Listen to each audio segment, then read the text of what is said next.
These are questions Koreans seem to ask me all the time. The first one is, how old are you? Koreans are always asking about age. One of the first questions Koreans will ask you when you meet them is how old you are. I know a lot of people in Western countries might find this question kind of rude or intrusive, but here it's not meant to be. Actually, there's a different way to speak Korean to someone who's older than you or younger than you, so it's important to find out someone's age when you first meet them, just so you know how to speak to them. Another question I get is, how tall are you? I get asked this question a lot, especially from new students, which is funny because I'm not even considered tall, at least not by American standards. I'm 5'5", or like 166 centimeters, but people seem to really be interested in foreigners and their height. The third question, do you have a boyfriend?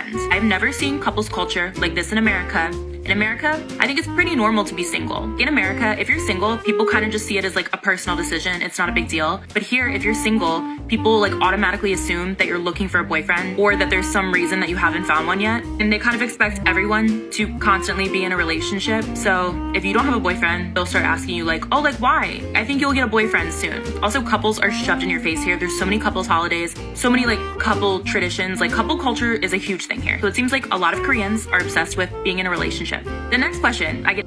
That's interesting, isn't it? You know, those 3 points that she first mentioned, obviously she's an American living in Korea, whether that be an exchange from university or something like that. But obviously people over in that part of the world, particularly in Asia, are obviously commonly a lot shorter than people over in the western side of the world. And I can kind of get where the height things are coming from. And then obviously the second thing about the age is obviously around here, if you was literally just to approach around a stranger and ask their age, like this woman quite rightly said, it's actually quite, found it to be quite rude. But the fact that they actually don't find it rude over in Korea is actually just, it's nice to actually see a difference, like such a difference between the two different cultures. And then obviously this third one here with the boyfriend. Normally if you're asking if someone's got a boyfriend, you're trying to hit them up, if you know what I mean. But over in Korea, it's like this woman says, it seems that everybody's in a relationship, which is kind of weird if you think about it, because it seems as if you're kind of being forced into a relationship or pressurised into being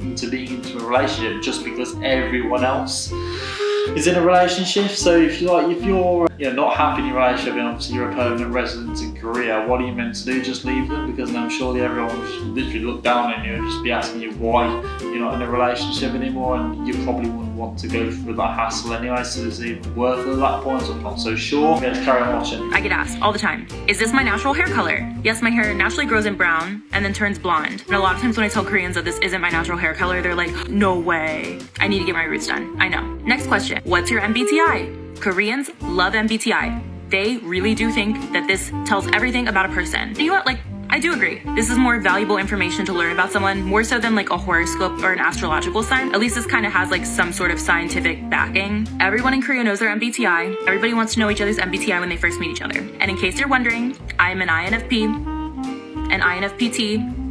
I don't know what the T means. The last question.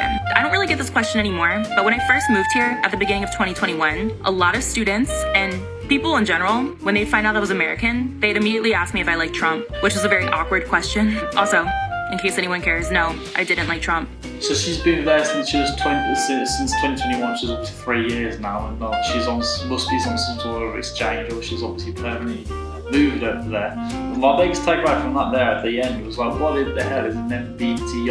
I'm not entirely sure at all. Like seriously, what is it? Never heard of anyone. I've heard of your star sign, your astronomical sign, your this, your that, but never heard of an MTBI or an MBTI, however it's pronounced. I've kind of forgot right now. That's definitely weird. I must admit, it's a bit weird. But either way, it does seem pretty interesting, intriguing to live over in Korea, because personally, I've never experienced that side of the world. I've only ever known the western side of the world. So to actually go out there and experience it one day, I'm sure for me personally would be a big culture shock, just as I'm sure it was for this woman right here in this video.